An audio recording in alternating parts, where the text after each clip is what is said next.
ചേട്ടാ, മൂക്കൻ കുന്നിന്റെ തെക്കേ ഭാഗത്തല്ലേ ചോർപ്പൻകുളം? അല്ലല്ല, കിഴക്ക. അല്ലല്ല, തെക്ക. അതിന്റെ കിഴക്ക് ഇളിയൻപാറ. ഇളിയൻപാറ ജലദോഷിക്കുന്നിന്റെ പടിഞ്ഞാറാ. അല്ലല്ല, ചോർപ്പൻകുളത്തിന് തെക്ക. അല്ല, അത് തെറ്റാ. ചേട്ടൻ പറഞ്ഞാ തെറ്റി. ശരു, ഇതുപോലുള്ള സംശയം തീർക്കാൻ ഒരു വഴി ഉണ്ടാക്കണം. ഓ വേണ്ട വേണ്ട. അതെന്താ? വഴി ഉണ്ടാക്കിയാൽ പിന്നെ ആ വഴി തെക്കാണോ വടക്കാണോ എന്നൊക്കെ പറഞ്ഞ് ഇവന്മാർ വീണ്ടും അടിപൊളിയാവും. ആ വഴി അല്ലടോ. സ്ഥലങ്ങൾ എവിടെയാണെന്ന് മനസ്സിലാക്കാൻ ഒരു സൂത്രം വേണമെന്ന്. ഒരു മാപ്പ്. മാപ്പ് പറയുന്നത് എന്തിന്? മാപ്പ് എന്ന് വെച്ചാൽ ഭൂപടം. കുന്ന്, പുഴ, കുളം, പാറ ഇവയൊക്കെ അടയാളപ്പെടുത്തുന്ന പരിപാടി. ദേ ഇവിടെ മൂക്കൻ കുന്ന്, അപ്പുറത്ത് ജലദോഷിക്കുന്ന്. പണി തീർന്നാൽ ഇവിടെ ബോർഡ് വെക്കണം. സൂത്രൻ മാപ്പ് എന്ന് പേരിടാം. കുന്നായിട്ട് തോന്നാൻ കുന്ന് പോലെ മണ്ണിടാം. ഇവിടെ ഇളിയൻ പാറ. ഈ കല്ല് വെക്കാം, ഒറിജിനാലിറ്റി കിട്ടും. ശരു, താൻ തുളയുള്ള കല്ല് കുറേ കൊണ്ടുപോവാ. അതെന്തിന്? ഗുഹ പോലെ വെക്കാനാണോ? താൻ വരുമ്പോഴേക്കും ഞാൻ കുറേ വർക്ക് തീർത്ത് വെക്കാം.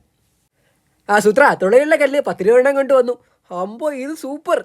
വഴിയും പുഴയും ഒക്കെ വരച്ചു. പാറയ്ക്ക് പകരം കല്ല് നിരത്തി. മരത്തിന് പകരം ചെടിയുടെ കമ്പും വെച്ചു. ഇതെന്താ നടുവിൽ ഒരു വളഞ്ഞ മഴ? അത് പുഴയാ. ജലദോഷിക്കുന്നിൽ നിന്നല്ലേ പുഴ വരുന്നത്. ഞാൻ ആനച്ചേട്ടനെ വിളിക്കാം. ആനച്ചേട്ടന് ഇത് കാണിക്കാനാ. എന്ത് ചെയ്യാ? വന്നല്ലോ.